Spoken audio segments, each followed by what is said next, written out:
Hey y'all, and welcome to episode 1 of Billion, and a series wherein we take a look at the Mario Kart Wii custom track modding scene in chronological order. Yes, we are starting from the very beginning and going through every single custom track ever released and cataloged in the custom Mario Kart Wiki, and discussing the evolution of custom tracks, talking about track design and visual flair, and seeing what the modding scene has to offer, beyond Mario Kart Wii, CTGP.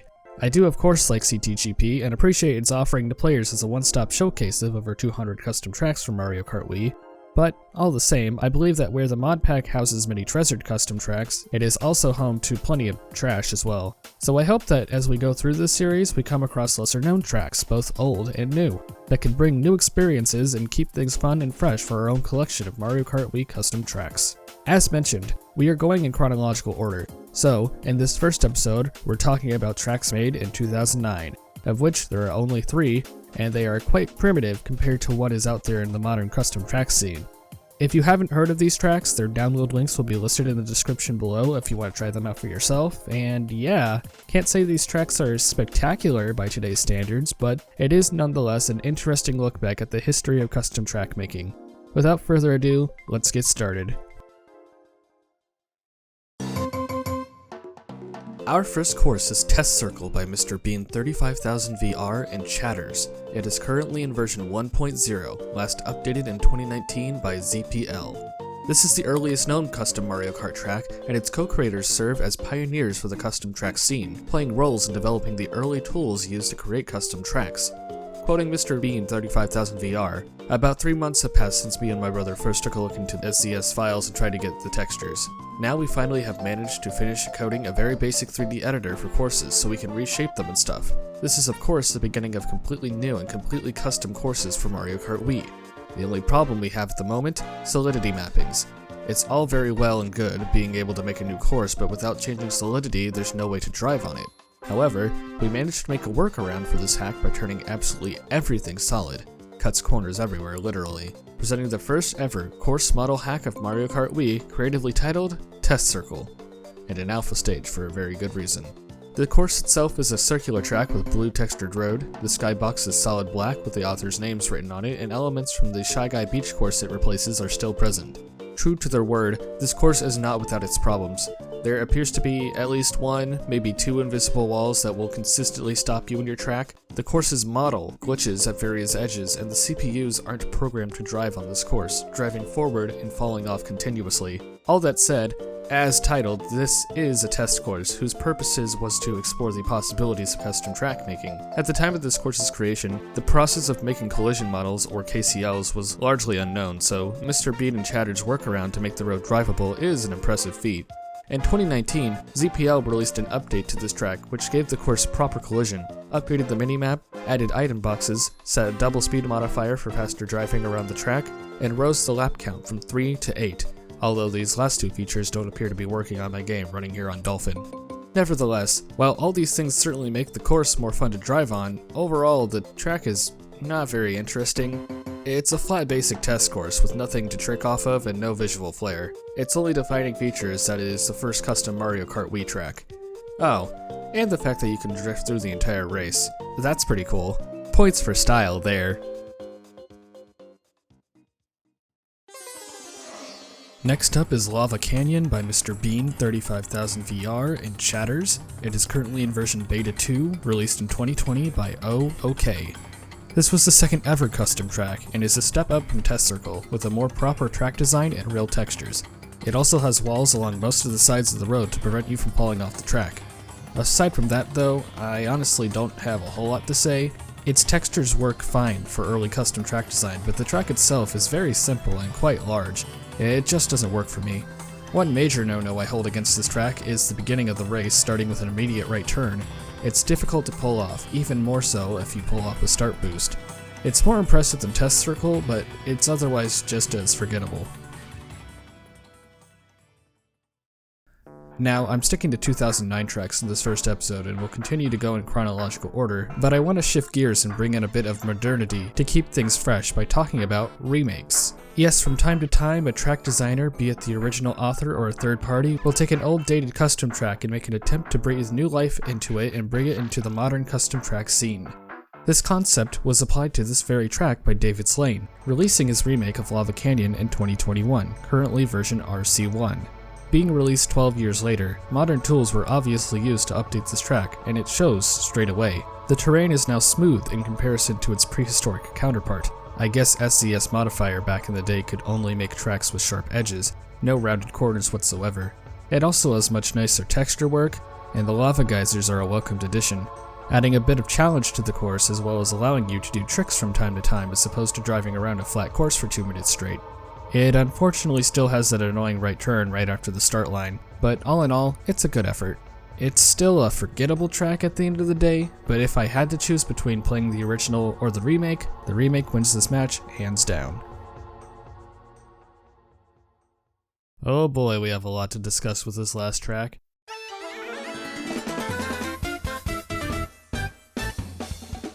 The third and final 2009 custom track is Mushroom Peaks by MrBean 35000 VR and Chadderz. It was updated twice in 2020, once by Optilizer and again by Peach Kia 52250 VR, currently in version RC6. This track is currently in CTGP. This is visually the most impressive course of the three released in 2009, using the textures and concept of Mushroom Gorge as a base for making the track.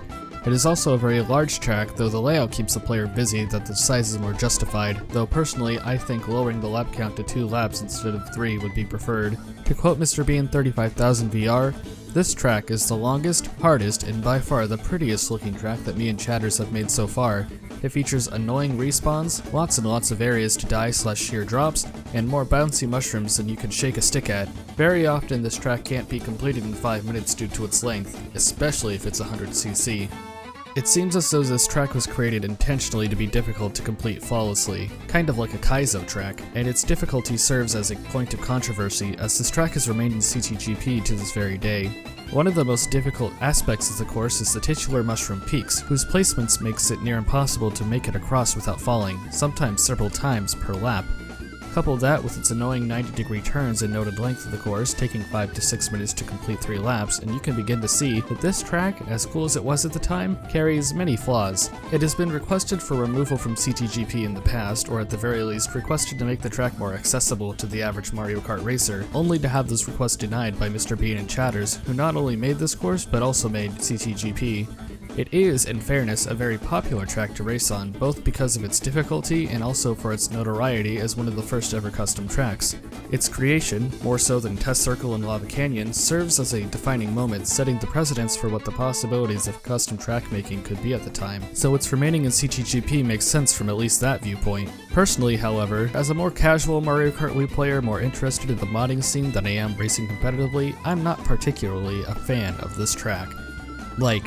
At all. I'd probably go as far to say this is one of my least favorite tracks in all of CTGP. One section of the track I find equally as frustrating as the mushroom gauntlets is the end of the track, wherein you are expected to bounce off a mushroom and perform a 90-degree turn along one of 2 paths leading to the finish line.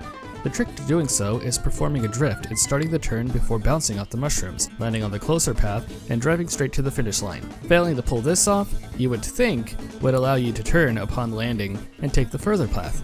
But no, it's a deception.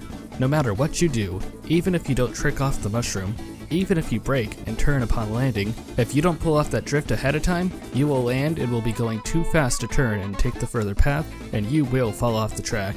Now, I know learning this trick makes this avoidable. I'm sure a more experienced player will tell me to shut up and get good, but to me, this is just bad track design. This further path was placed here to be one of MrBean's aforementioned annoying respawn paths, a punishment for falling off the track, respawning on a path that takes longer to get to the finish line. That is complete garbage, I'm sorry. See, to me, a well-designed track is one that casual players can play through, whereas a competitive player can soar through. And this ain't it. That said, I'm not 100% for removing this track from CTGP either. Rather, I support an update that adds accessibility to the course, namely the ending, as well as adjusting the placement of the mushrooms. Difficulty aside, again, it's just bad track design. A makeover to the visuals would also be welcomed, and those 2 changes alone would do this track a lot of good.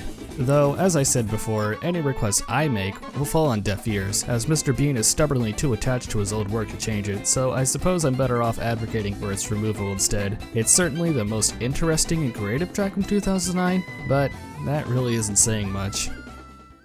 Such a noteworthy track of course has a remake. In fact, this one has two. Though the latter, titled The Oldest and Scariest Track in CTGP, made by Slippery Mac in late 2020, is an exact replica of the original, made as an Easter egg for a custom track jam, so my qualms with the original carry over to this remake. Props to Slippery Mac for making it in 2 days' time though, that's impressive. Let's instead focus on the remake made in 2020 by Ferv, renamed Mushroom Mountain, which has since seen updates by Ferv, Zilly, Philly G, and FJ Royette in 2021, currently in version 1.1. A complete overhaul of the visuals, and may I just say it looks completely stunning, and really sets this track apart from its source material, Mushroom Gorge. The track takes place at night and is full of a variety of flora and fauna that does a great job at making this track feel less empty compared to the original, which I expect of a remake made 11 years later. The Mushroom Gauntlet, while still difficult, requiring a bit of focus to get across, you have much more of a fighting chance to clear it without falling off. I was actually able to do so myself while recording this footage. I'd say if just one more mushroom were added to each path for accessibility reasons, this section would be perfect. Following the gauntlet, you enter a completely redesigned section of the track reimagined as a cavern full of vibrant crystals and multicolored mushrooms. It's completely unrecognizable as Mushroom Peaks, but it's so much cooler. Once again, however, the ending is a bit of a blunder, and honestly, it's even worse here than the original. Of course, performing the drift turn rectifies dealing with this issue, and it even seems as though the placement of the green mushroom is meant to help slow you down if you were to play it safe and take the further path. Unfortunately, the cliffside leading to the two mushrooms at the end is trickable, and tricking off it causes you to jump over the bouncy mushroom and straight down into the abyss, though the respawn point is in front of the finish line this time, making this difficult section a lot more forgiving. All of that, and it takes less than 5 minutes to complete 3 laps. There's clearly no question here, I would choose this remake over the original in a heartbeat. This takes a frustrating custom track and transforms it into a modern marvel that, while still challenging, while I would still take a 2-lap version over a 3-lap version, is still significantly more fun to play. That's gonna do it for this first episode. Like I said, links to all 3 tracks and their remakes will be in the description if you'd like to check them out yourself. I also used character mods while racing in this showcase. There will be a link to download Ankha over Toadette created by OrdArtz linked below. The Marge Simpson over Peach mod was made by myself and is a work in progress still, namely the cart model needs work, but a release video will be made upon completion and a download link will be provided in the description at that time for those interested. Next time we will be taking a look at tracks made in the early months of 2010. We'll have a larger pool of tracks to go over and I do hope you all look forward to it. You may have noticed I didn't talk about ports of tracks from other Mario Kart games in this video, and that's because I intend to do a separate series for those, so I hope you look forward to that series as well. Thank you all for watching. Please like the video if you enjoyed it, helps with the algorithm, comment with any feedback you have, and subscribe so you don't miss future episodes. I'll see you all next time. Bye y'all, take care.